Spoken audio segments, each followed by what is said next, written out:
Britain royal హాల్లో ఇప్పటి వరకు బాహుబలి మూవీని ప్రాజెక్ట్ చేశారు. తర్వాత RRR కూడా ఆథర్ మీద వెలిగింది. కట్ చేస్తే ఇప్పుడు SSMB 29 మూవీకి ఆ ఛాన్స్ ఉందా అనే డిస్కషన్ పెరిగింది. తెలుగు సినిమాకు బాహుబలితో పాన్ ఇండియా ఇమేజ్, RRR తో గ్లోబల్ ఇమేజ్ తెచ్చాడు. ఇప్పుడు పాన్ వరల్డ్ మార్కెట్ లో తెలుగుని వెలిగించబోతున్నాడు. ఇప్పటి వరకు Telugu drama, emotions, action sequence, graphics తోనే బ్రిటన్ లోని ఫేమస్ రాయల్ హాల్లో తన సినిమాలు దుమ్ముదిలిపాయి.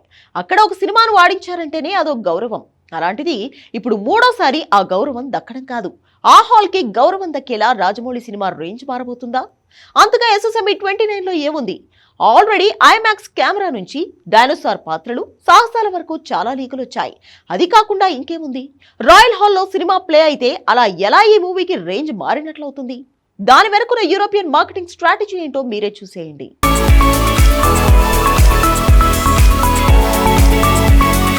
మామూలుగా డైమండ్ రోడ్డు మీద ఉంటే ఏదో బండరాయి అనుకుంటారు. లైబ్రరీ టేబుల్ మీద ఉంటే పేపర్ ఎగిరిపోకుండా పెట్టే డెకరేటివ్ ఐటమ్ అనుకుంటారు. అదే వజ్రాల కొట్టులో ఉంటే అప్పుడు దాన్ని కాస్ట్లీ మెటీరియల్గా చూస్తారు. వేలం పాటలు ఉంటే అరుదైన వజ్రంగా కోట్లు పెట్టి కొంటారు. అంటే ఒక వస్తువు ఎక్కడ ఉందనే దాన్ని బట్టి దాని విలువ మారిపోతుంది. అచ్చంగా super star Mahesh Babu 29వ movie కూడా ఇలా వజ్రంగా మారేలా ఉంది. ఈ పోలికకి కారణం బ్రిటన్లోని రాయల్ హాల్. అక్కడ ఒక సినిమా ప్లే అయిందంటే అదో గౌరవం.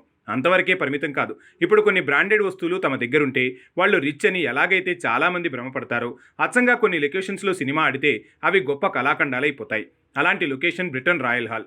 అక్కడ ఎన్నో కళాఖండాలు ప్లే అయ్యాయి. అంత చరిత్ర ఉన్న హాల్లో ఏ సినిమా ప్లే అయినా అది యూరప్ మొత్తం పాపులర్ అయ్యే ఛాన్స్ ఉంది. పెద్దగా ప్రమోషన్ లేకుండానే ఆ సినిమా సెన్సేషన్ అయ్యే అవకాశం ఉంది. అచ్చంగా ఇలానే బాహుబలి అప్పట్లో రాయల్ హాల్లో ప్లే అయింది. దెబ్బకి జర్మనీ, రష్యన్లో కూడా ఈ సినిమా రీచ్ పెరిగింది. అక్కడి భాషల్లో అనువదిస్తే బాగానే రీచ్ అయింది. తర్వాత RRRని అలానే ప్లే చేశారు. కాకపోతే నాటు పాట ఇంటర్వెల్ బ్యాంగ్లో సీన్తో ఈ మూవీ ఫేట్ మారిపోయింది. అమెరికా, కెనడా, యూరోప్లో RRR బాగా పాపులర్ అయింది.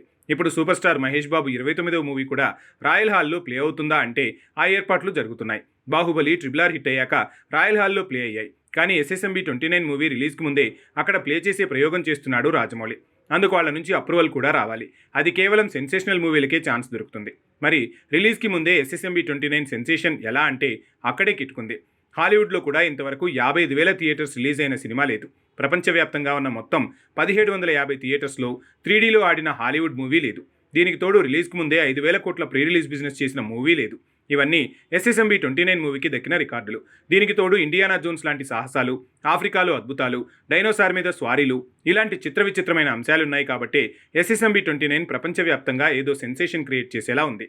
దానికి తగ్గ మార్కెటింగ్ స్ట్రాటజీని రాజమౌళి టీం ప్రిపేర్ చేయిస్తోంది.